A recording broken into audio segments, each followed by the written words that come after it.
The Yggdrassil tree existed long before our material world. It existed before the waving grasses, before the waving sands, and before the waving seas. It existed before the sun, moon, and the stars. It existed before the night and the day, before the months and the seasons. In the beginning, where our world is now, there was once a vast, empty space called Ginnungagap. And to our mortal eyes, this space seemed to be void of anything. It was an empty nothingness, an empty white palette. But to the south of Ginnungagap erupted fountains of furious fires. Fires flamed, flickered, and flashed, full of fury, fuming furnace. This was red Muspelheim, and the intensity of its heat in Muspelheim was so hot that nothing could survive there, except for Black Cert and his flaming sons that were born from its fountains of smoke and spark. They stood there in the midst of those flames, brandishing their flaming swords that were hammered and forged out in the belly of its hottest cauldron. And they could peer with their piercing eyes into the future, even before our world was made. The day that they shall savage the gods and destroy the world with fire. And to the north of Ginnungagap was blue Niflheim. Niflheim was the antithesis of red Muspelheim. Niflheim was a land of frosty snowflakes fluttering and falling in fuzzy fog. It was a land of snow and ice and silvery mountains, of sleet and slush and splashing fountains, of magnificent canyon cliffs, of ice clear and bold, and massive crystals that were crackling and cutting cold. And in the depths of Niflheim, in that wasteland of iceberg and windy gale, there bellowed and there blared the heart of the pulsing Wurgelmer. Wurgelmer was a spring of water that shot up like a geyser continually, like the roaring of a lion. That was so loud that it reverberated out throughout all the cosmos. This spring split into 12 raging white rivers. And within these rivers were called Elivagar. And within these rivers lived a countless number of serpents. And among the most prominent and fierce was none other than Nithogr. Nithogr's black and green scales were as hardened as the environment around him. And your hair would stand up on your back if you were to hear his shrilling cry, or to hear his claws scratch across the sheets of ice. Now, Nithogr in Niflheim and Black Cert and Muspelheim were bent on destroying each other and whatever should come up between them. But there was an invisible being that came up between them. This being was as invisible as the empty space of Ginnungagap. His name was Heimdallr. Heimdallr was born previously of 9 mothers. He could hear the grass and wool on sheep grow. He could see a dewdrop in complete darkness. And he held a ram's horn that was called the holler horn, that when he blared it, it was so loud that it drowned out the spring of Wurgelmer. Heimdallr, with his honey-sweet, loving words, was able to persuade his way down between Nithhogr and Blacksurt, and he prepared the conditions where their extreme forces could meet in peace. He brought the pleasant warmth of Muspelheim and the pleasing cool of Niflheim, and rested them in the center of Ginnungagap in serenity and mild meekness. It was there, in the center of Ginnungagap, where 7 realms would be created and formed and organized to host a number of life forms. It was there, in mild meekness, that life was able to take its root. The 12 rivers of Elivagr continued to flow toward Ginnungagap until they thickened and they congealed into a slushy slag. Finally, the river froze over completely, and they splashed back up against themselves, jutting up spray and froth until the whole air was showery with mist. These mists immediately, in the howling winds of Niflheim, froze into flaky crystals. And then came the spirit breath of Muspelheim rushing in to meet those crystals of ice. And the hoarfrost in the air began to dance and to play with the warmth and light of Muspelheim, until suddenly a shimmering 3-striped rainbow bridged all of Ginnungagap in a brilliant display of reds and yellows and blues. These ensouled crystals began to melt in the warmth of Muspelheim's breath, and they streaked down through Ginnungagap, leaving deposits. And out of those deposits emerged 2 frosty beings.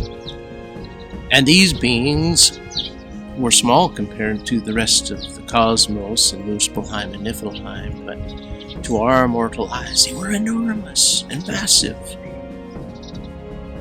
They were essentially the size of our Earth and our seas today.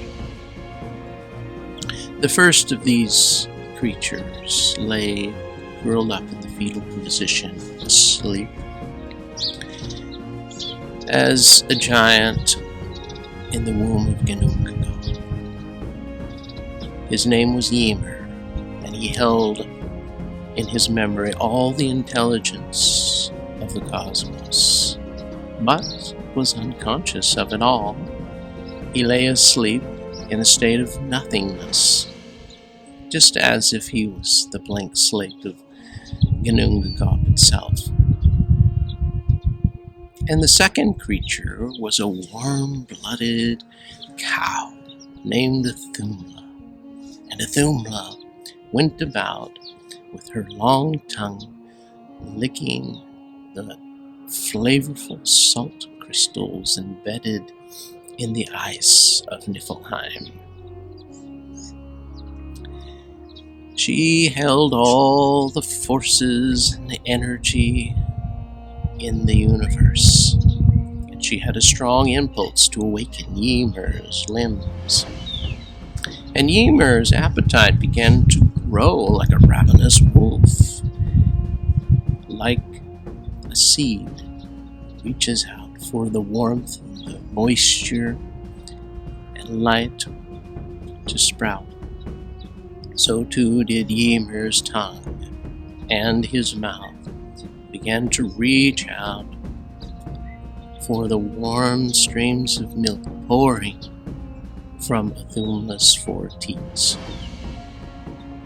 The warm, nourishing milk served to enliven Ymir's mind and strengthen his limbs until he came into full consciousness.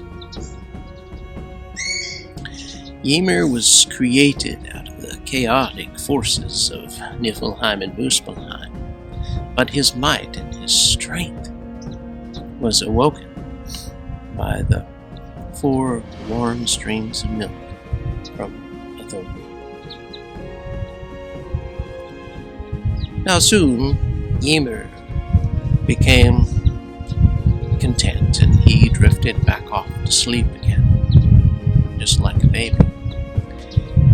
And Ithumla's warm, wet tongue had carved out, while he was feeding in the eyes, what appeared to be the long streaming hair of a man. Ithumla continued to lick and feed in the quiet of Ymir's sleep, but when Ymir woke up again and finished his second feeding, Ithumla had carved out a perfectly round head, bedecked with eyes, ears, mouth, and nose in that ice. And then Ymir went back to sleep again. And when Ymir woke up a third time and finished his third feeding, why, Ithumla had finished carving out with her wet tongue the limbs and the rest of the body of a man, for the hair and the head to rest upon. What was once entombed in the purity of ice now emerged as a fully erect and upright man. His name was Birdie. Birdie, unlike Ymir, was created from the purity of ice and from the warmth of imagination that exuded from Ithumla's wet tongue. The light of imagination poured in to Birdie like the warm streams of lava. They woke his eyes, ears, nose, and mouth up to the world around him. Birdie was created from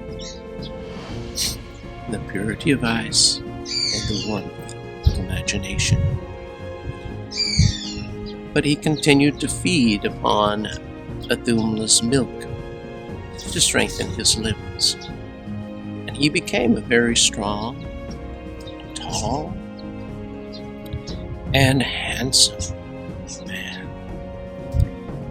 with long, glimmering hair like snow.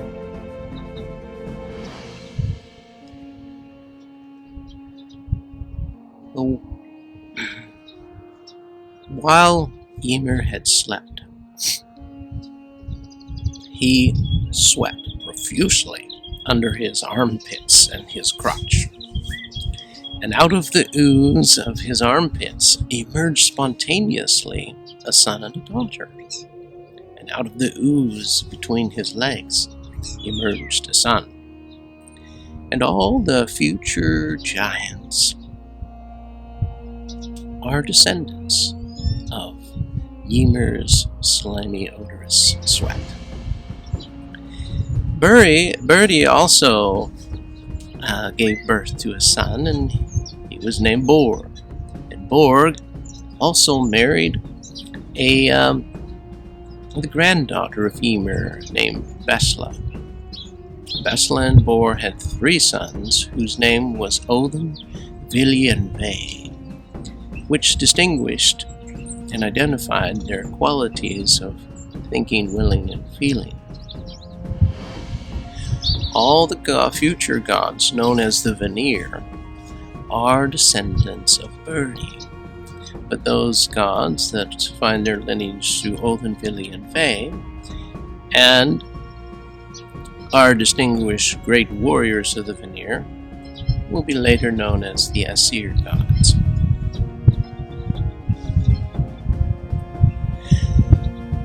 Well, Ymir and his ravenous growing band of giants, for the gods, were becoming impossible to live with. And this was because, while their limbs were filled with the strength and might of Thumla's milk, their minds were not imbued with imagination that exuded from Thumla's tongue. And when they were awake, why, their thoughts were like crystallized, hard-memorized truths, and their movements were stiff, pedantic machines. It's as if Nithhogr was gnawing on and constricting their hearts, suffocating the life right out of their limbs, and their deadening flesh was actually being composted by parasitic fungi infested by maggots that burrowed into their flesh. Eventually their strength was drained of the might that Thumla had forged it with. The strength was becoming senseless, brute, and raw, with only the purpose of wreaking havoc. Whenever they didn't get something they wanted, when they wanted it, they reacted with violence. And sometimes their attacks had no rhyme or reason at all. It was as if their limbs were overtaken by the flickering and flashing flaming swords of black Surt, devouring everything before them in their path. On the other hand, the warmth of imagination that exuded from Thumla's tongue burned too intensely in the hearts of the gods. And these spiritual forces served to separate them from their true sense of reality. The purity of truth that they were born from dissipated into the air as fantasy of smoke, and their minds became obsessed with Black Surt's say their magic of fate. And although their limbs, born of imagination, were very beautiful and handsome, they were hollow and empty, like the feathers of a bird. The Vanir flew about like a hawk, seeing the fate of everyone, but having not any courage to confront it. Their limbs were paralyzed, like Nithhogr's hardened scales. And so with the Vanir obsession with Black Surt say their magic, and the giants' hearts being overtaken by the constricting and gnawing of Nithhogr, why the two groups did not get along easily, and the peace and serenity of Ginnungagap was increasingly becoming more and more unsettled. The giants and the Vanir did not, instead of working together, they worked against each other, and was bent on destroying one another, just as Nithhogr and Black Surt was in the beginning. And it seemed that life would be extinguished just as quickly as it began. Now, Odin, Vili, and Ve, they were born of both god and giant. And so they maintained their warmth of feeling in their thoughts and the might that was possessed by their strength. They knew that it was only by the warmth of imagination that they would be able to defeat the forces of death emanating from the giants, and particularly Ymir. It was Odin who invented the first weapon of war that would go up against Ymir the giant, specifically. He went to Niflheim and he collected a number of different crystals that were sharp and then fastened them onto shafts. These were the first spears that were made. And then armed with their spears, Odin, Vili, and Ve, with their mind and their heart and their strength and their might, went to confront Ymir the giant. The Vanir stood back in the security and shield of the flames of Muspelheim, and the army of Ymir stood behind, marching in single file. Ymir, chanting away, "Death to the gods!" And Ymir roared and he thrashed his claws about like an angry lion. But Odin, Vili, and Ve stealthily eluded his outstretched hands, staying just out of reach, waiting impatiently for the right moment to throw their spears. Finally, they took aim and they threw. The spears hit their mark right into the chest of Ymir. Suddenly, out rushed blood, like a geyser that gushed forth as loud as the spring of Wurgelmer.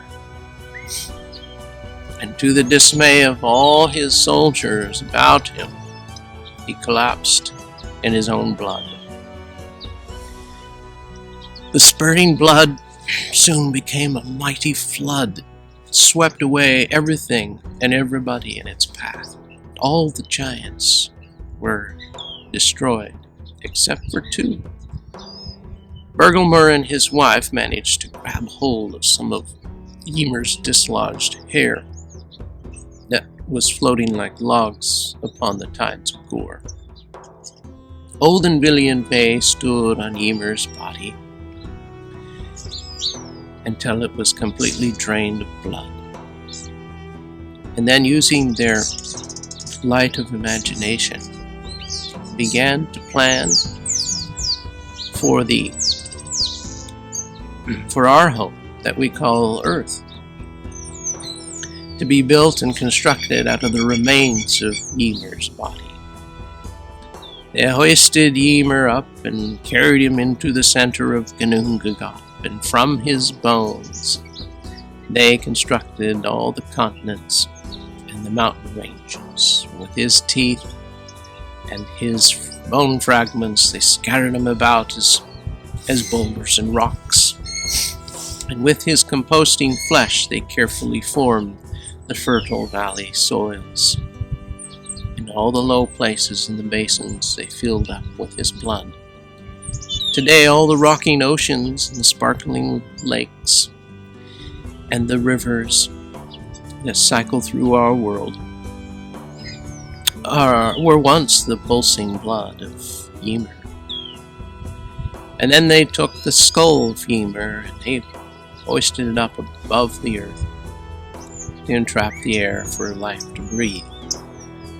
All the birds flying around in the blue air are simply flying around in the inner chambers of Ymir's skull.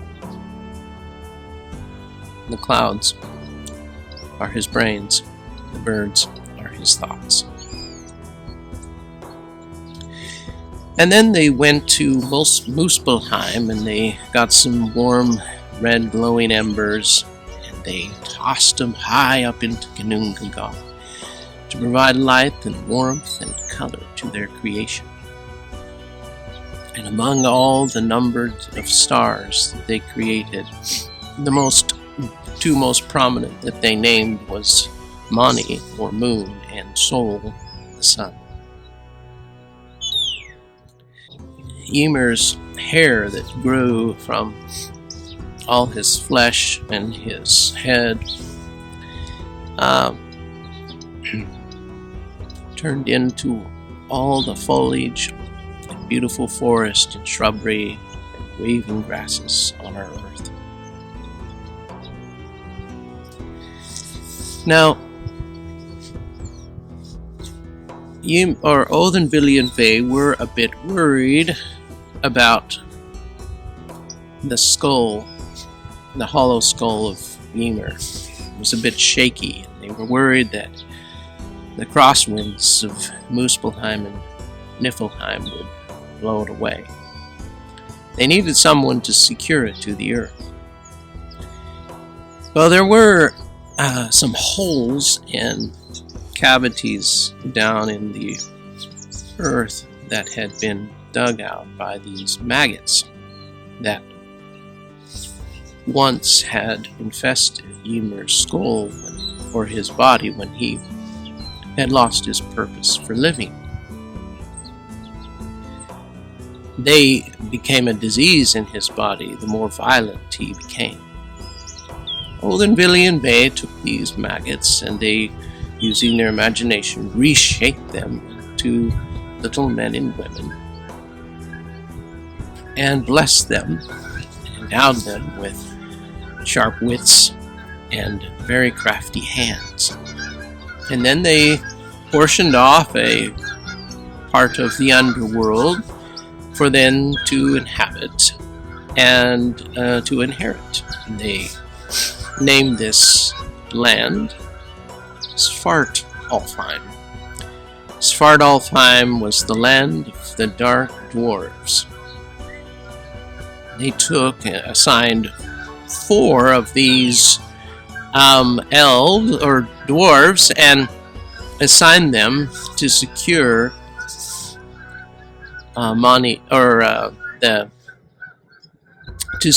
the skull of Ymir to the earth.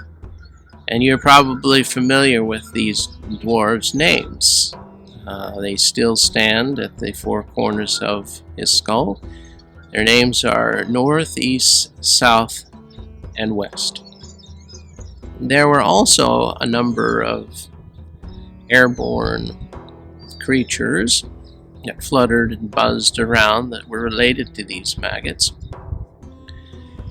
And the gods also took these pests and reshaped them into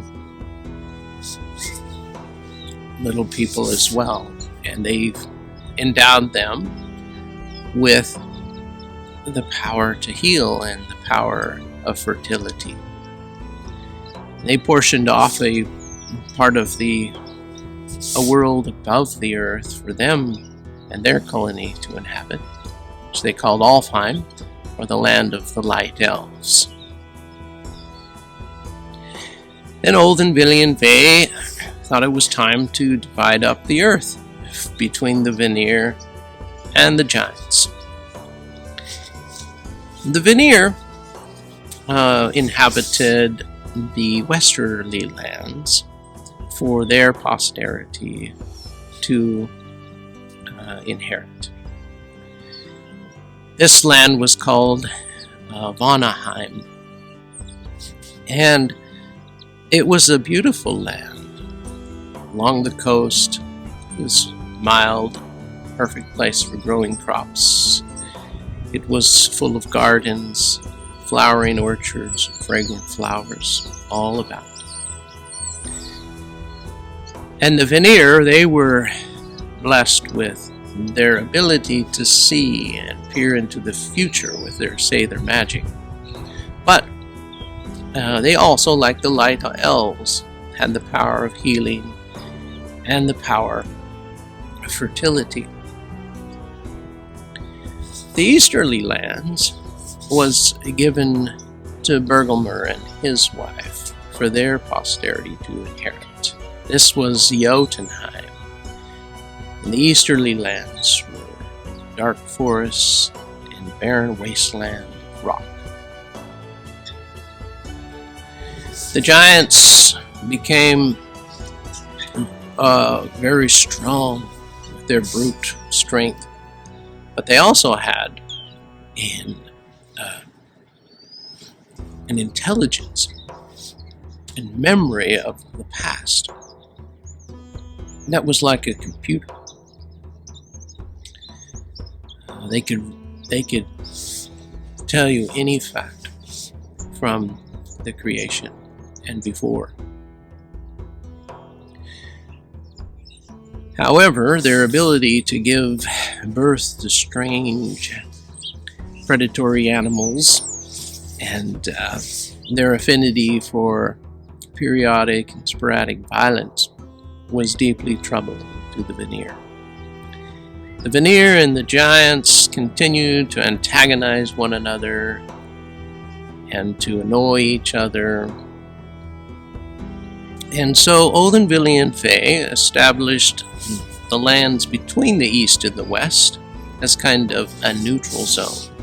They used Ymir's eyebrows to create barricades that would set apart this central land. It was a beautiful land as well, with wide open plains, rolling hills spotted with lakes and streams that were teeming with trout. Now Odin, Vili, and Fae had distributed the lands out. They walked along the shoreline, just admiring all of their creation. They could see the vast blue ocean lapping up against the fleshy and bony shoreline. They looked up into the heavens and saw Mani and Sol shining their warm rays of light to the earth. And they saw the plants stretch out their limbs to take and breathe in all the air above. And while their roots went deep into the earth to absorb the minerals in the water, the plants began to flourish and to spread over all the earth. There were a great variety of them. There were mushrooms, ferns, grasses, and herbs, and flowers. There were a number of varieties of bushes, shrubbery, and trees. Beautiful trees. And all of these were used for food, for clothing, for shelter. And the gods were quite pleased with their creation and happy.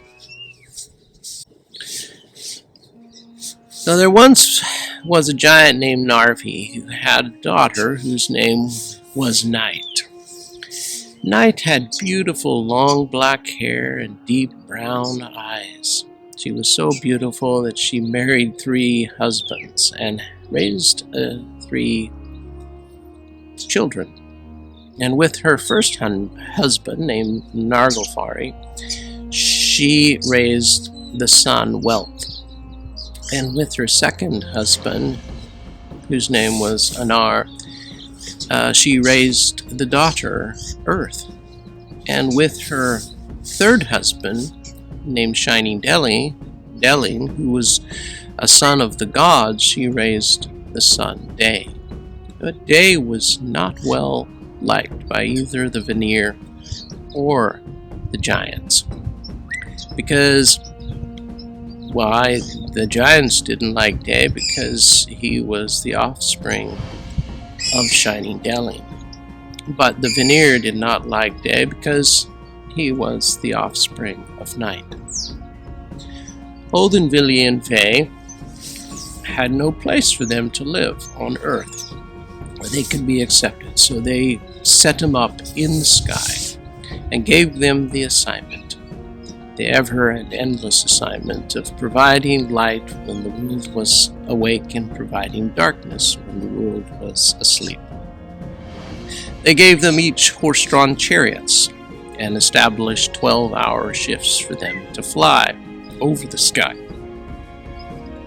Night, with her frosty mane horse, went first, and then Day, with his gleaming maned horse named Skin Foxy, went next.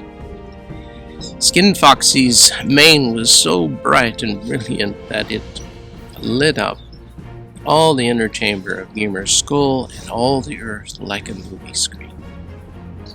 That was the creation of the first night and day.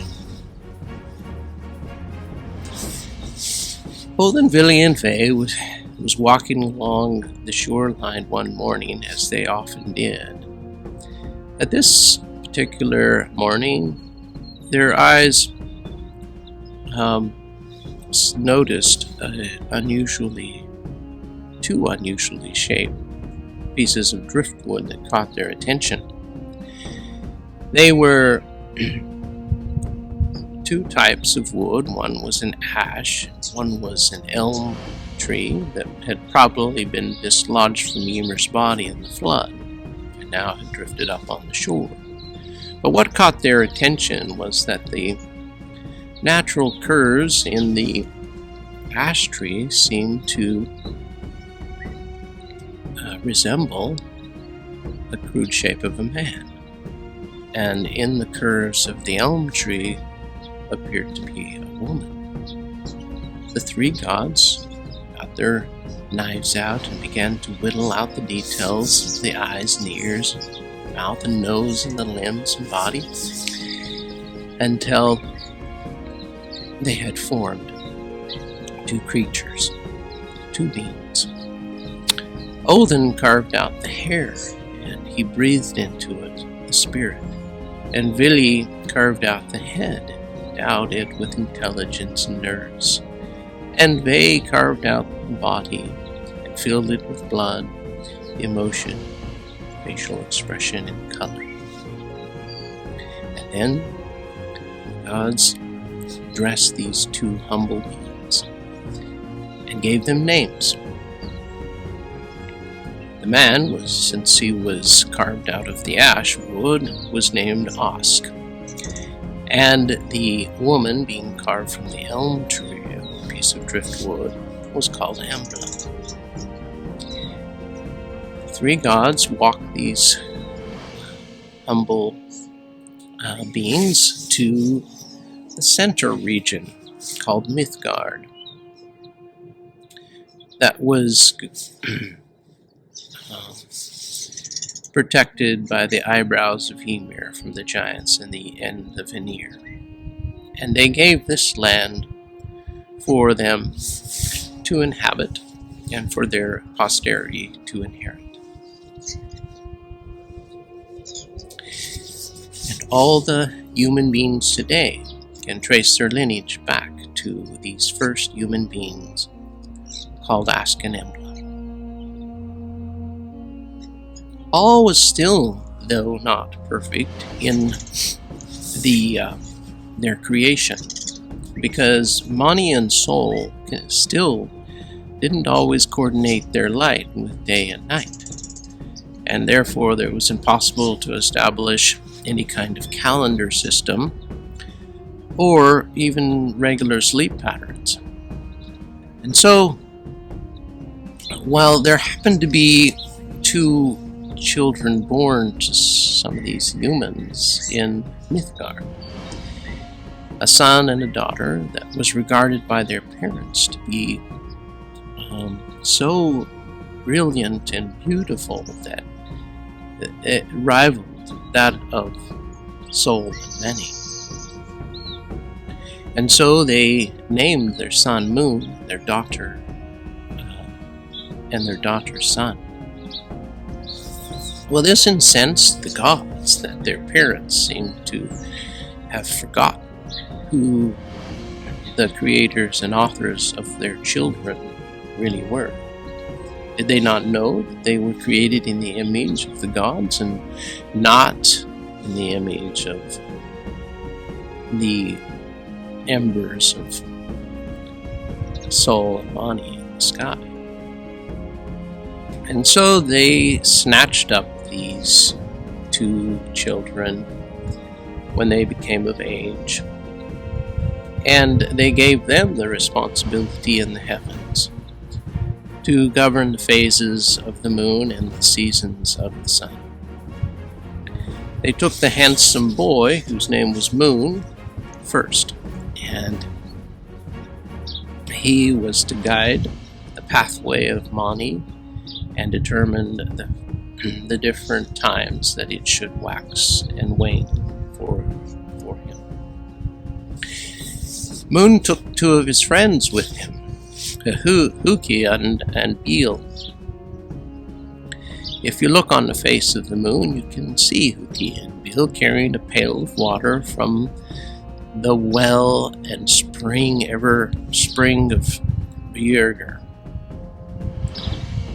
Whenever they go to fill that pail up in that little running spring, while it's filling up, the moon begins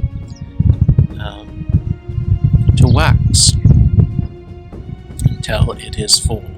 And then when the moon or the pail of water is full, they use that water for drinking,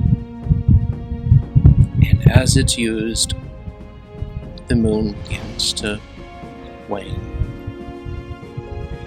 And this is how Moon established our 12 calendar months of the year.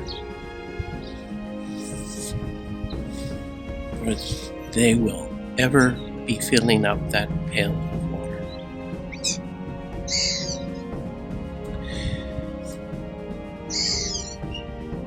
Now, the bright daughter named Sun was assigned to make sure that the 4 seasons were regular and consistent by determining the rising and the setting of the sun. And she took her 2 horses, Arvok and Asflid, with her. Arvok means to wake up early, and so this horse makes sure that Sol does not sleep in or stay up too late. And establishes a proper appointed times for the sun to rise and set. And Alsvid, that horse, which means immensely strong, is assigned to make sure that the sun continually shine bright and strong enough for all the world and for all the crops to have their warmth. And this was the creation of the first 4 regular seasons, and at their proper times. There was a time when Moon and Sun grew weary of their tasks, and Sol didn't rise. And so I will tell you a story on another time about how the gods had to set 2 wolves in the heavens to ensure the reliability of the seasons and the phases of the moon.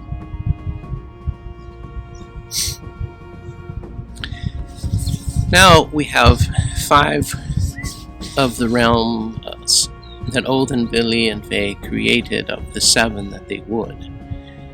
We have Alfheim up above the earth for the light elves, and we have Svart Alfheim below the earth for the dark dwarves, and we have to the west Vanaheim, the realm for the Vanir gods, and to the east Jotunheim, inheritance for the giants. And in the middle of it all is Midgard, the inheritance of the human beings. Because the human beings were the imagination of Othenvili and Fae. They felt particularly fond of them, and also a particular responsibility to keep them safe and well. And they knew that the eyebrows of Ymir would only in a matter of time be breached by the giants or the Vanir. And so they decided they would build a realm directly above Midgard for them to personally watch over the human race. This realm would be called Asgard, and Odin would be considered the ruler of it. As I said, Asgard was built directly above Midgard, and it sat in rolling plains and grassy fields, spattered with a little forest here and there. And the streets of Asgard was lined with shimmering golden palaces that the streets were lined with shimmering golden palaces that were decorated with beautiful artworks and murals.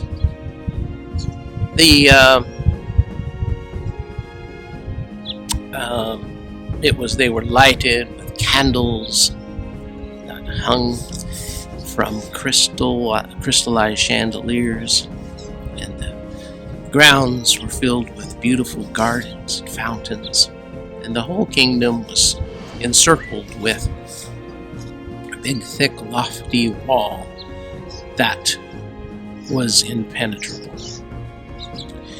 Asgard was not an easy place to get to. The only entrance was through Midgard over a flaming rainbow bridge that was called Bifrost.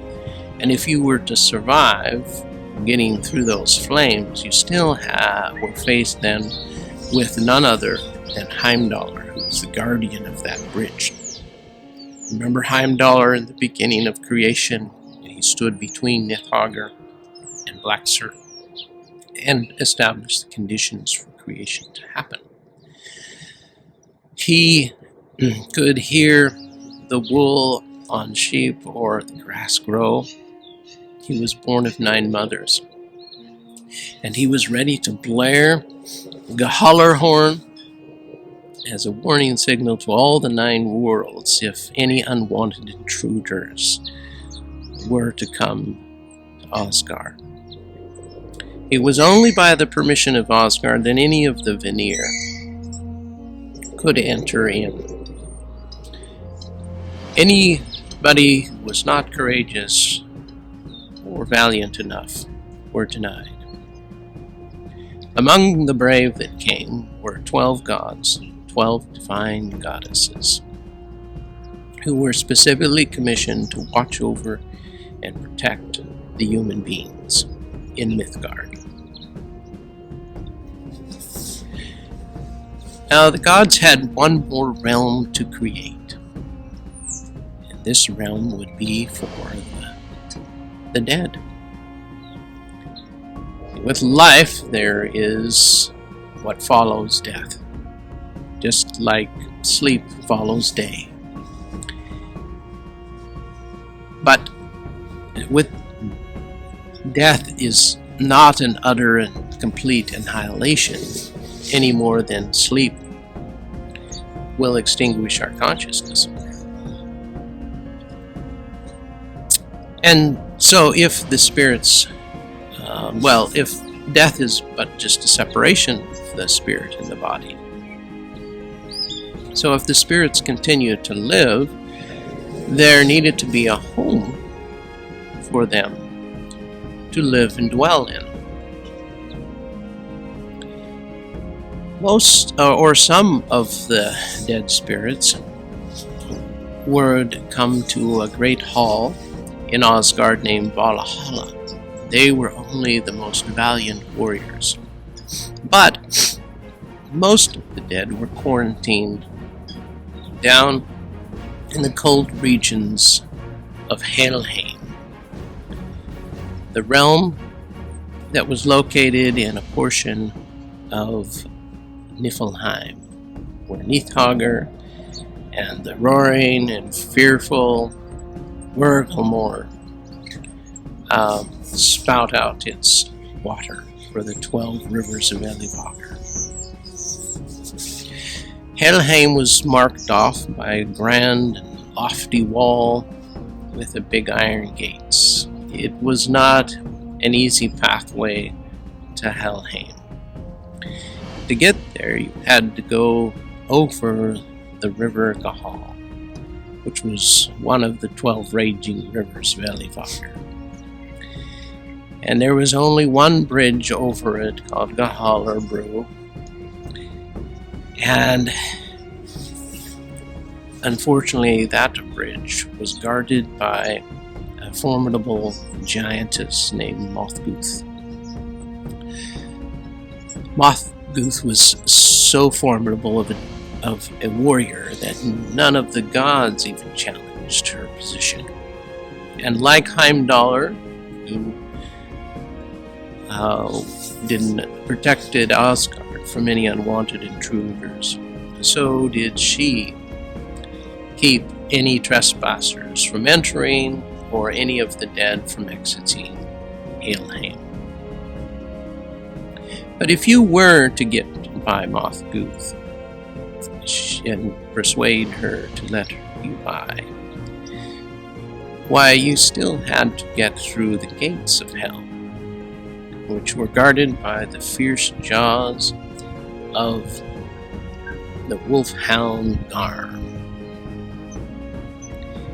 And only after you tamed Garm would you be able to enter into the dead and communicate with your ancestors that have passed away.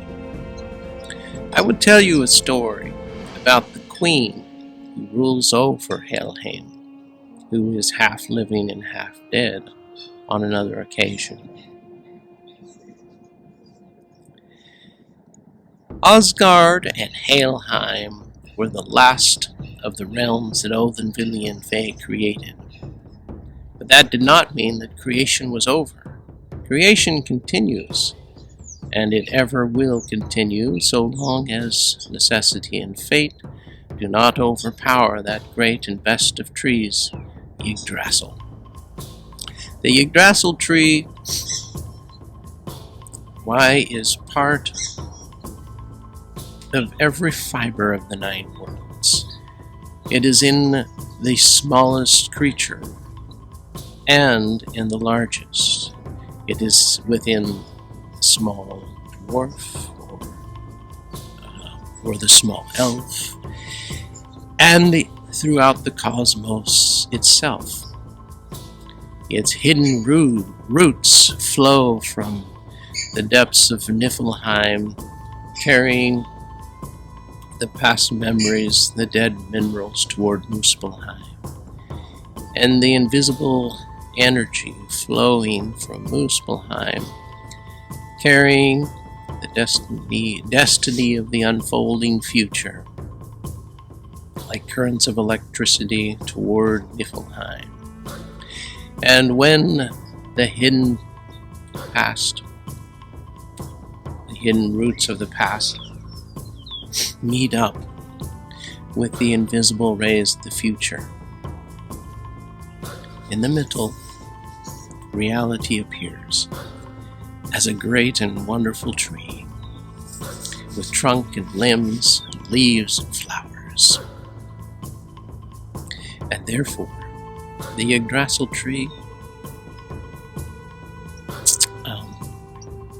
creation will continue forever, because the Yggdrasil tree is inseparably connected to the forces of necessity and fate.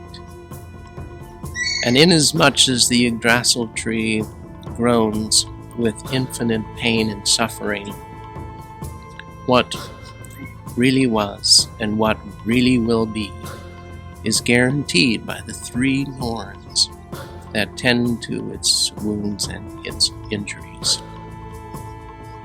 on a daily basis.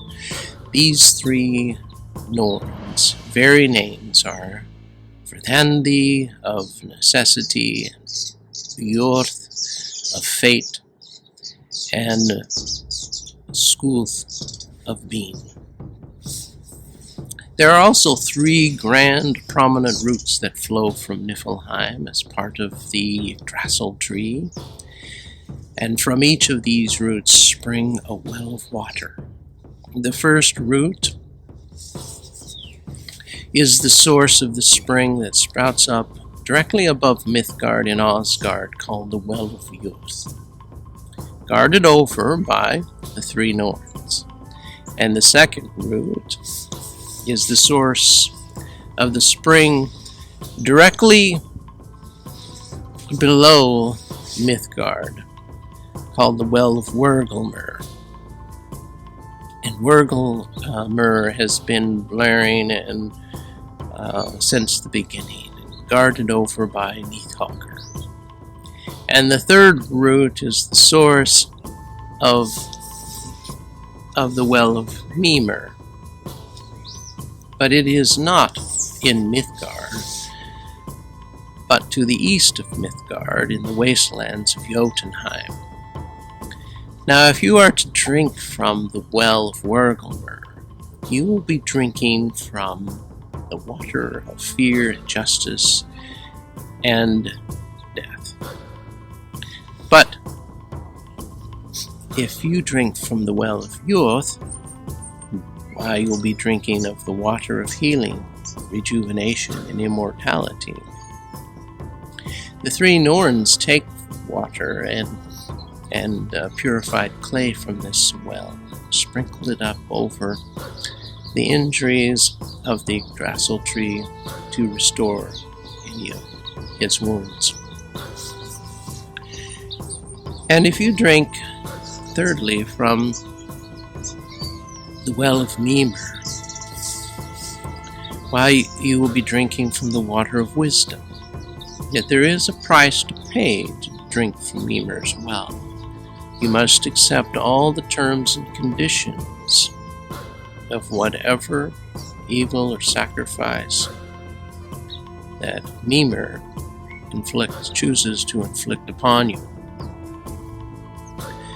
And on another occasion I will tell you the story of how Mimir became the guardian of this well and the sacrifice that he demanded of Odin.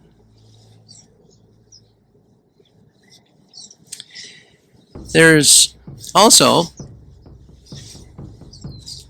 perched up on the pinnacle of the Yggdrassil tree, a great, magnificent eagle, and sitting upon his beak is a hawk. And between there are two pairs of eyes. They can see all the destiny of the entire world to its utter four corners. And the messenger squirrel called Ratatoskr delivers messages and insults of the eagle to the underworld where Nithhogr lives.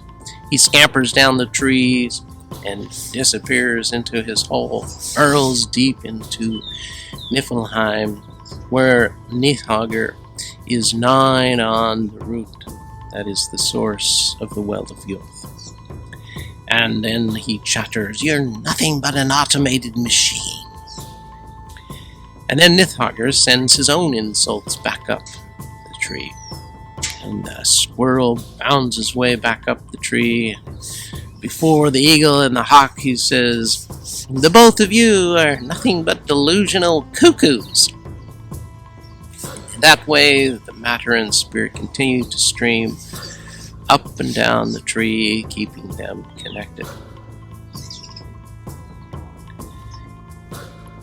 There's also a male deer that's called Eikpirinu, and a female goat named Heithrun,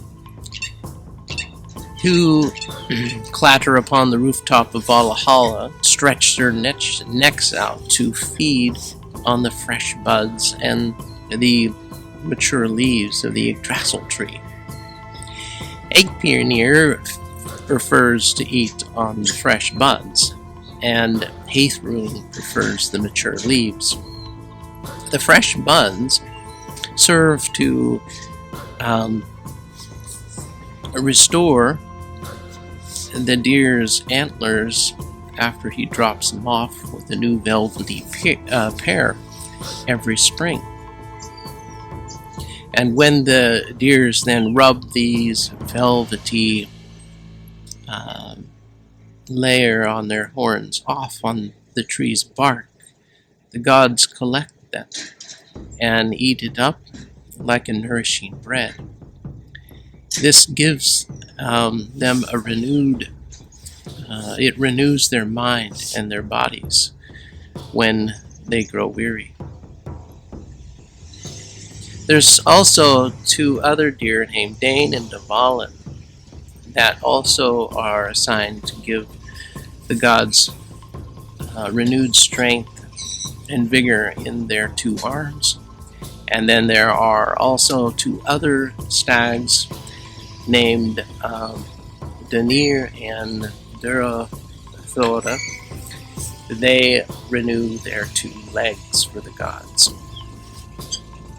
There's also, the mature leaves that Heithrun feeds upon and processes into, are distilled into rich mead. And Heithrun fills up a big cauldron with her 4 teats every day for the gods to drink from and continually maintain their connection with the spiritual sources of wisdom, poetry, and joy. Without the mead, the gods would lose their connection and remembrance of the purity of truth that they were born from, and they would lose the brightness of hope of the future. They would lose basically their connection with the Yggdrassil tree. And I will tell you a story of one perilous time when the gods did lose their cauldron of mead and what they had to do to restore it. And finally, the Yggdrasil tree produces a really sweet nectar that drizzles from its branches every day. And the bees and the light elves drink from this, and which provides them with the power of healing and the power of fertility and growth for them to spread out over all the earth. Now I have told you the story of the frosty beginning of the 9 worlds of creation.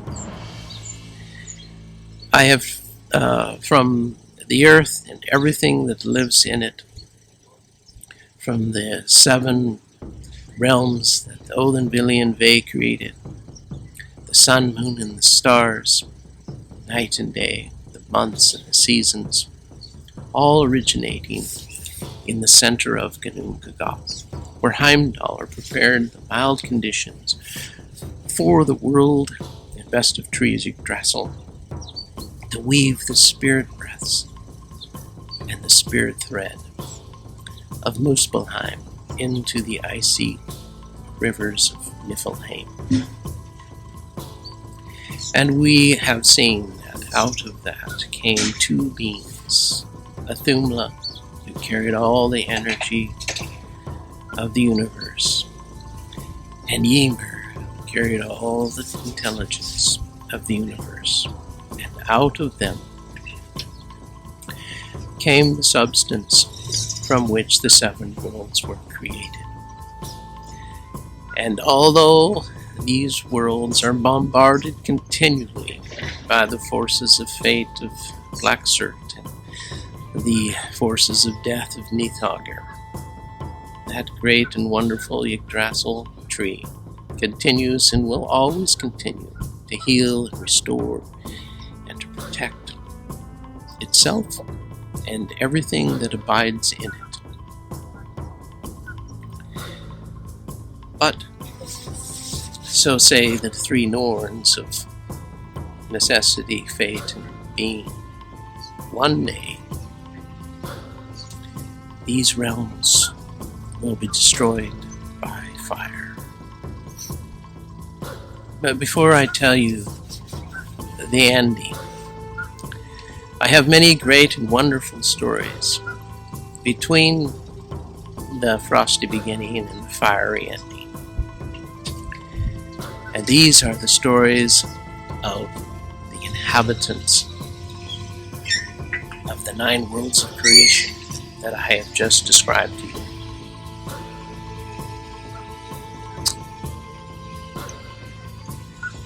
The 9 Worlds of Creation by Stephen M. Cook.